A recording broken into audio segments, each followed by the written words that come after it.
Ladies and gentlemen, please put your hands together and welcome on stage Mr. Yacov Noy.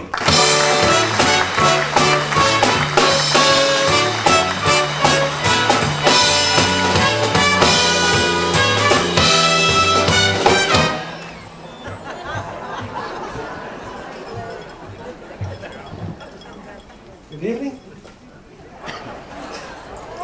By the sound of your applause, how many of you seeing me for the first time?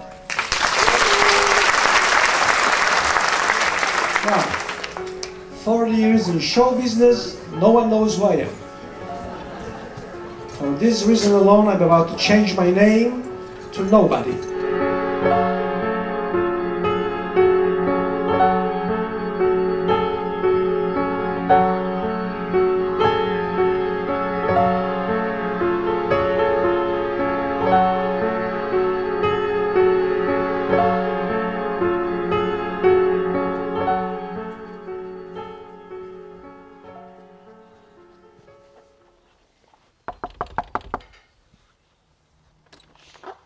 Hi. Hey. Hello. How are you doing, Tomer? There is no simple way to describe Yacov Noy, but I guess I'll start from the beginning.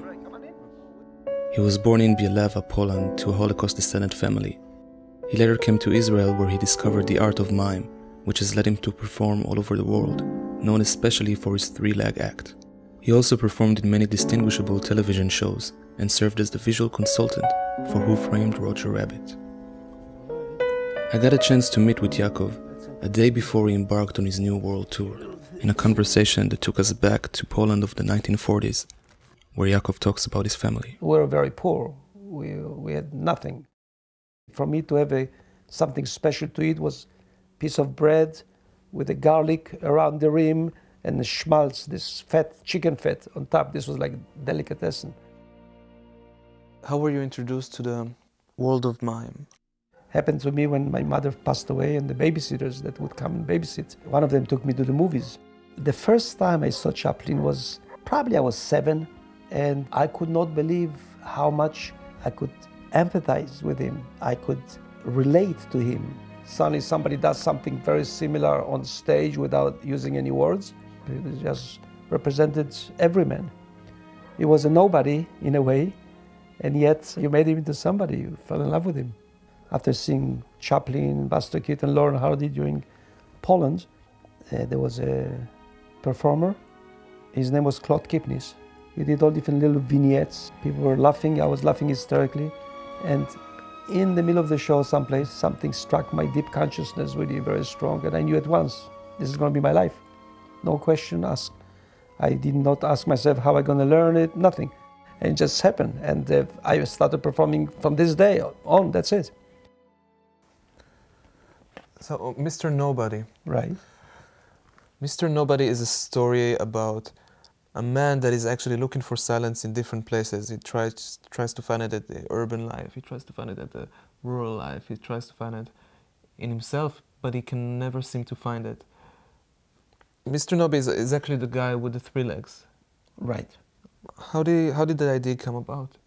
So the way it happened, since I've been performing for about at least 35 years with the 3rd leg, I was sitting with a friend of mine, a comedian. Suddenly he said, you know, I have this friend, and I said, who is this friend? And he went, he's a nobody. And I felt bad without knowing even this man. I felt bad that somebody would think that somebody is nobody. And suddenly I had this urge to be this nobody. I felt like I could be nobody, I could take it. You have to really know who you are to become nobody. I took one paper, 10 minutes or less. I wrote the entire story of Mr. Nobody and just fit to put him to be the character with the 3 legs, because it really makes him someone who is not totally human. He's from someone else, like E.T. with Spielberg, you know, someone that we don't totally see that he's like us. We pay attention a little bit more in the way we listen to what he has to say.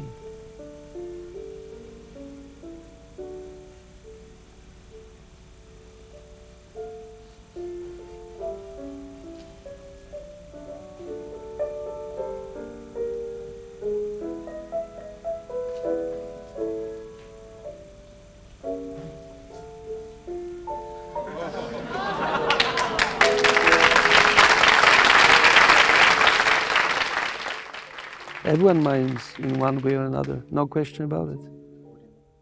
A lot of it's the subliminal communication when you have no words. What is it about silence? What is silence to you? I noticed that silence plays a big part in your life. I just want to know, what is it about silence? It'd be very difficult to say it with words because silence goes beyond words, but this is really the essence of everything for me. Without silence, there is nothing. Silence has to be there.